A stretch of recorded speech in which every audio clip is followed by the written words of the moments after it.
If you're rated between 1000 and 1600, there's a very good chance you've seen this move a lot.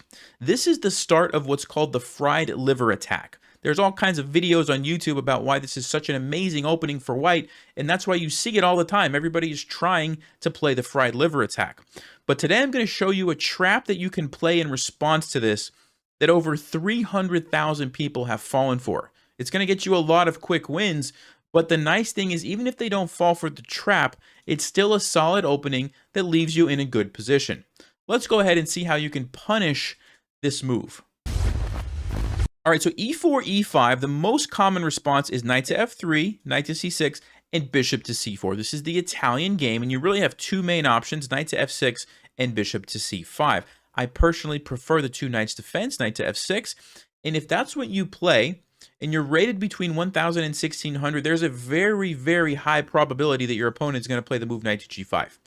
It's threatening a fork on f7, and it's setting up to go into the fried liver attack. Now, if you're unfamiliar with that, if you play the move d5, what white is hoping for is that after they take, you'll recapture here, and they will sacrifice their knight on f7, trying to lure your king out. They'll play queen to f3 check, forking these guys. The only way you can defend is if you go up here, and you end up with your king in the center of the board, and they get to attack you, and it's a lot of fun for white and not a lot of fun for black. So I don't recommend that you play that, although I do have a video on the channel showing that you can play it if you want. But today we're going to be looking at a different response. So when they play knight to g5, we're still playing d5. Everybody's going to take you with the pawn. That's really the only move here for white. But now instead of recapturing with your knight here, you're going to play the surprising move knight to d4. Now, this is not a very common move. Okay, the common line here, if you're not going to go for the fried liver, is knight to a5. So this probably some of your opponents have seen before. But knight to d4, it's a very rare move, and it has an incredible idea behind it. So I want to flip the board for a second here to white's perspective. And the most common move, okay, between 1000 and 1600 rated players in this position is the move d6. Now, why would they play this move? Well, it's really quite obvious. The whole game, they've been going for this attack on f7. The pawn's in their way, so they think, well, I'll just push it forward, let black capture it somehow, and then I'll have my follow-up fork. Okay, so that's kind of the idea. That's why you see this move all the time. So what do we do against this? Well, we play the move queen takes d6. Now, you might be thinking, Nelson, we're still getting forked. Like, did we miss this? What are we doing, right? And this is exactly what we are hoping our opponents will do. Now, there's really two moves that have been played here with any kind of regularity. Knight takes and bishop takes. If they take with the bishop, this is the better option for white, but it's still okay for us. And I'm going to show you a little trap here if they do this one as well. So king to e7, we move.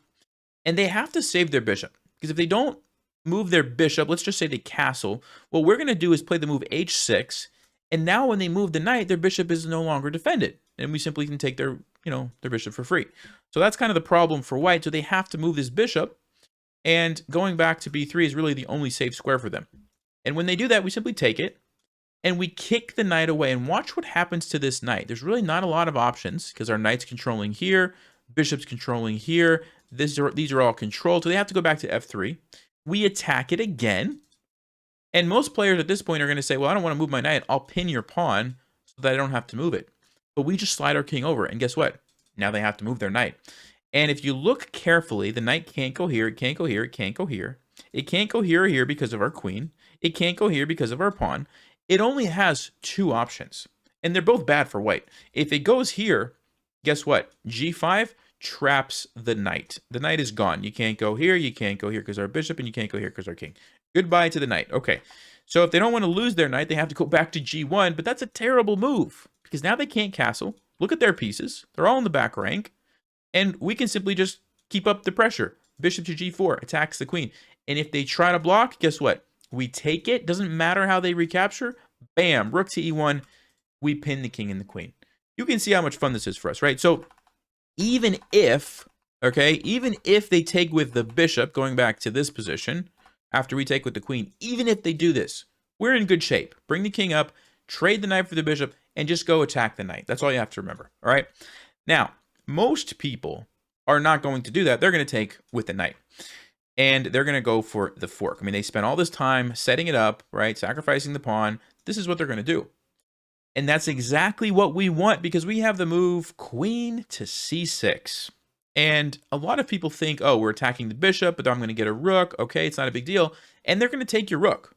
Again, they've put all this time and effort into this. They're kind of committed to this plan, right? So they take the rook, but we don't take the bishop. We have bigger fish to fry. Queen takes g2, which is attacking the rook with a check. Now, how do they save the rook? There's only one move, rook to f1. And now what do? Queen to e4 check, and the king cannot move. White has a choice between giving up their queen, which nobody's going to want to do, or blocking with the bishop. But if they go here, do you see how we're going to follow up? Well, that's correct. Knight to f3 is checkmate. That's a smothered checkmate. The bishop can't take because the queen is pinning it, and the game is over in just 10 moves. Incredible, right?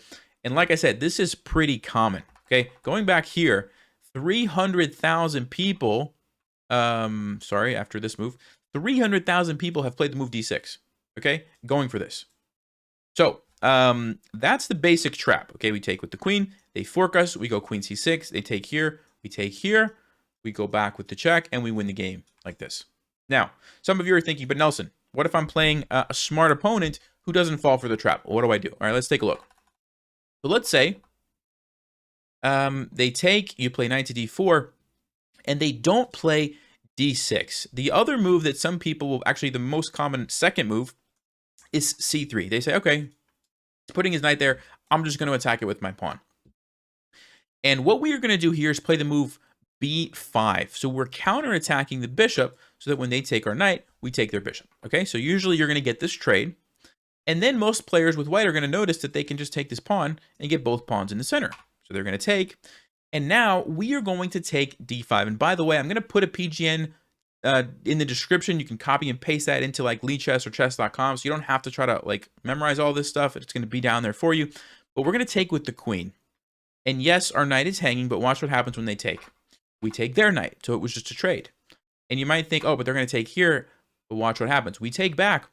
And it might look like our position is kind of open, like we're missing some pawns, we got some bad pawn structure, but actually, white is the one in trouble because we have a threat here, and they're not developed. They haven't developed a single piece. We already have our bishop ready to go. This bishop is about to come out. The queen's in a good active place. And so watch what happens. Most players will castle to defend this, and you simply play bishop b7. And we're threatening checkmate here. And it's not an easy checkmate to deal with. There's a lot of ways that white can go wrong here. For example, if they play g3, they've totally weakened these squares long term. And we simply castle. And just take a moment and look at how many squares we are controlling. Look at this. Look at this bishop. Look at our rook controlling all of these. Look at our queen controlling this and this and this and this and this. I mean, we're like controlling almost the entire board. And look at white's pieces. Nothing. Okay, this is great. You've got ideas of bringing the queen here to go for a checkmate. You can push this pawn up too and trade here to open up the rook for a checkmate. You can also just bring the rook over and play in the center. So many good moves, okay? The other option is that they could play f3, trying to shut down your bishop like this, but then you come in with bishop to d4 check, forces the king over, rook to g8, piling on, threatening checkmate. Yes, there's a little check, but we don't care. Just slide the king to d7. You're totally safe. This rook's coming over here to e1, to e8. You've got the checkmate threats. You've got both bishops laser beaming at the king.